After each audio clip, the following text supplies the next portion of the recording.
Hello friends, welcome to study Pathshala. तो दोस्तों, आज के इस वीडियो में हम डिस्कस करेंगे 22 जून के मोस्ट इंपोर्टेंट करंट अफेयर्स को। अगर आप इस वीडियो की पीडीएफ फाइल चाहते हैं तो आप हमारे टेलीग्राम चैनल को ज्वाइन कर लीजिए, स्टडी पाठशाला को। वहां पर आपको डेली पीडीएफ बिल्कुल मुफ्त उपलब्ध करा जाती है।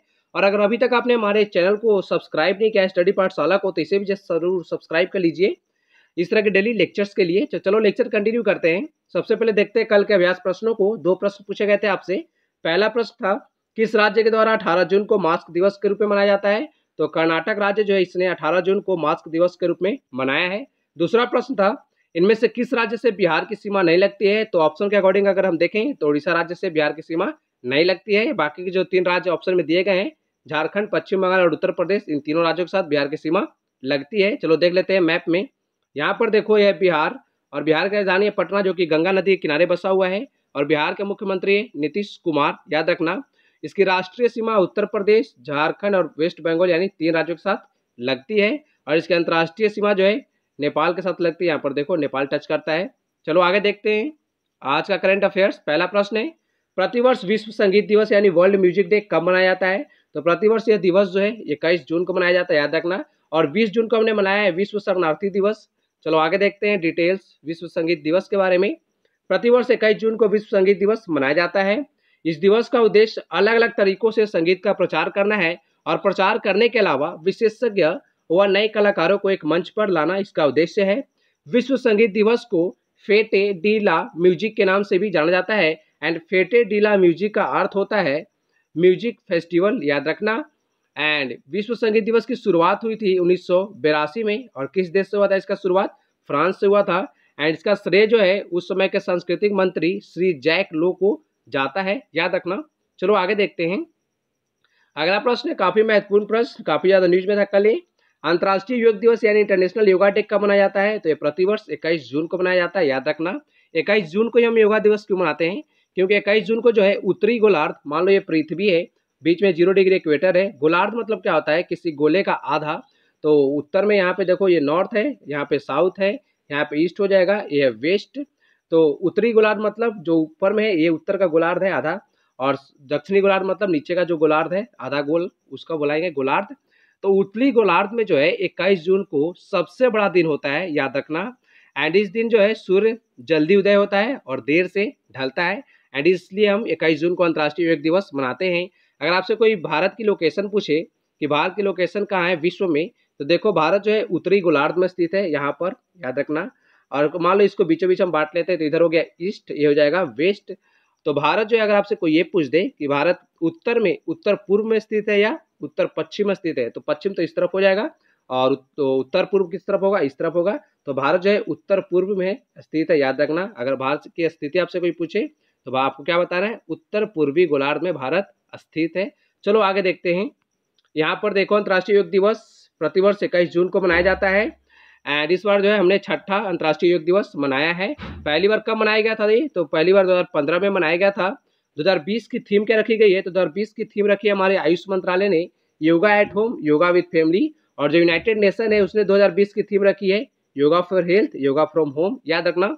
आगे देखते हैं।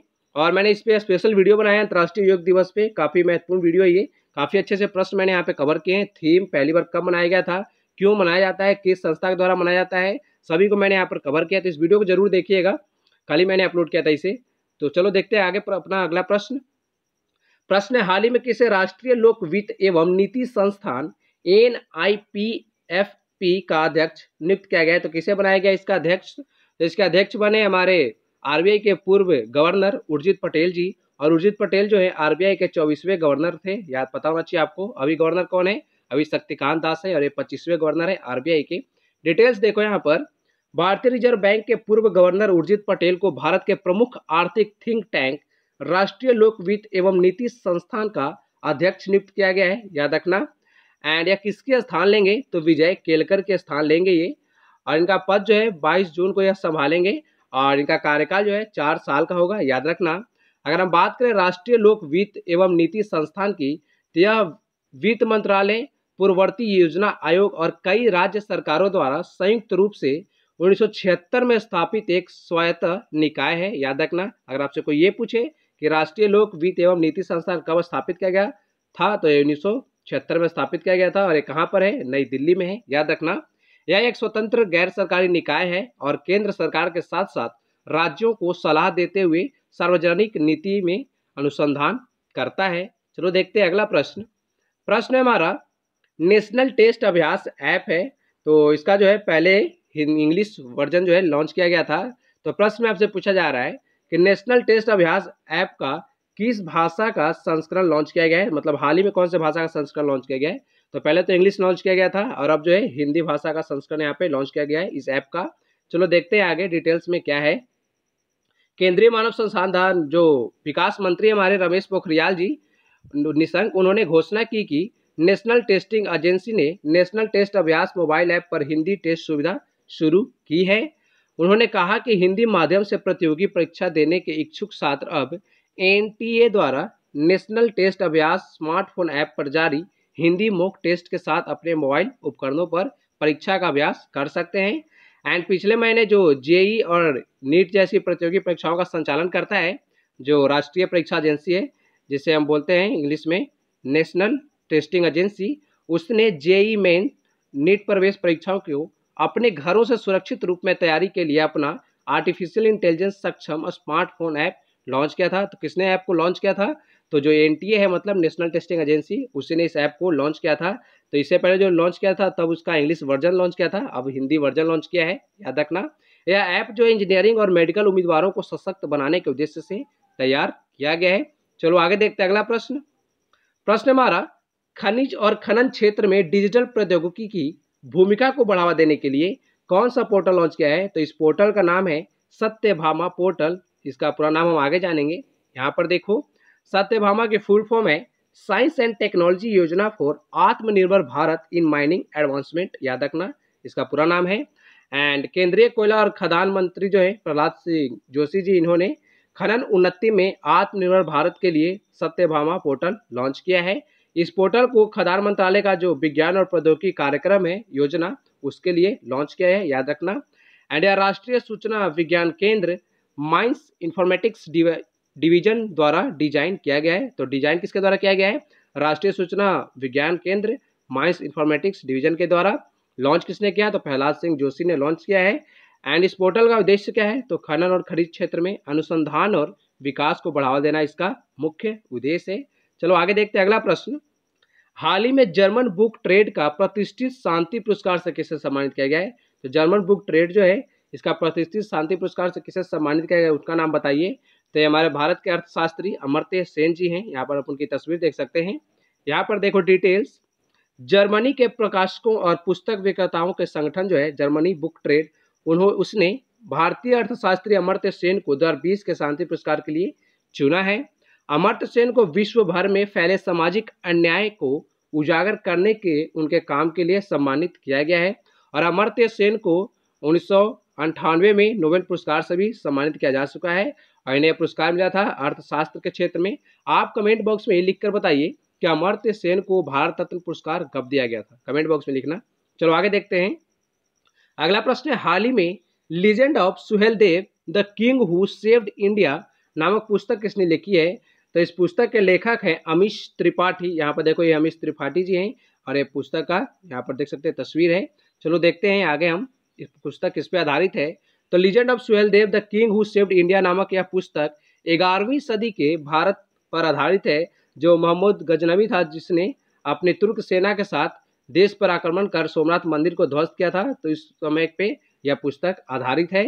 एंड जो राजा सुहेलदेव थे उन्होंने काफ़ी कड़ी टक्कर दी थी किसे, मोहम्मद गजनी को। तो इसी पे आधारित यह पुस्तक है। चलो देखते हैं आगे अगला प्रश्न। हाल ही में फोर्ब्स की टॉप 10 सबसे अमीर व्यक्तियों की लिस्ट में कौन शामिल हुए हैं। तो ये शामिल हो गए हैं भारत के मुकेश अंबानी। यहाँ पर देखो मुकेश अंबानी जी की तस्वीर है।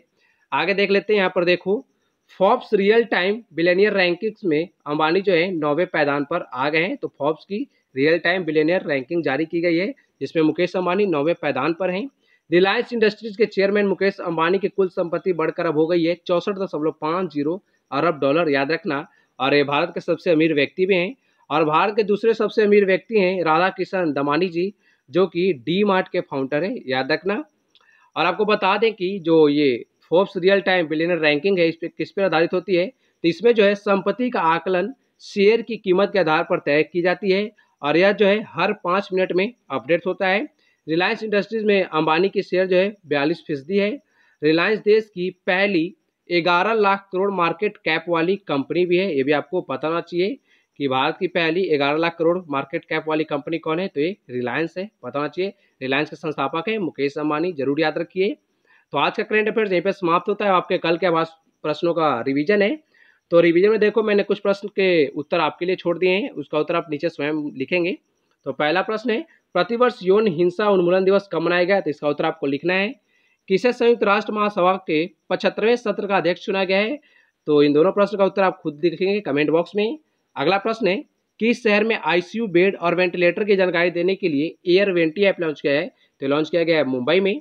अगला प्रश्न है, यूरोपियन चैंपियनशिप 2022 की टूर्नामेंट में कितने नए खेलों को शामिल किया गया है, तो यहाँ पे 4 नए खेलों को शामिल किया गया है और यूरोपियन चैंपियनशिप 2020 का जो टूर्नामेंट है ये जर्मनी के म्यूनिक में आयोजित होगा। याद रखना। आगे देखो यहाँ पे 2-3 प्रश्न आपके लिए फिर से रखे गए हैं। महिला एशियाई कप 2022 की मेजबानी कौन सा देश करेगा, तो उत्तर लिखिए नीचे कमेंट बॉक्स में। किस बैंक के द्वारा अपनी लोन प्रक्रिया को पूरी तरह से डिजिटल बनाया जाएगा, तो इसका उत्तर भी नीचे लिखना है आपको कमेंट बॉक्स में। कोविड-19 के परीक्षण के लिए भारत की पहली मोबाइल लैब किसने लॉन्च किया है, तो नीचे लिखिए उत्तर कमेंट बॉक्स में। और एक जो हमारा परसों का वीडियो था उसी में के सारे प्रश्न हैं, पता होगा आपको, पिछले वीडियो का हम रिवीजन कर रहे हैं यहाँ पर। किस राज्य सरकार ने कोविड केयर होम्स की स्थापना करने की घोषणा की है, तो ये उड़ीसा सरकार ने किया है। तो आज का लेक्चर यहीं पे समाप्त होता है और अंतर्राष्ट्रीय योग दिवस वाला जो वीडियो इसे जरूर देखिएगा, काफी अच्छे प्रश्न मैंने कवर किए हैं। So thank you for watching video, thank you so much.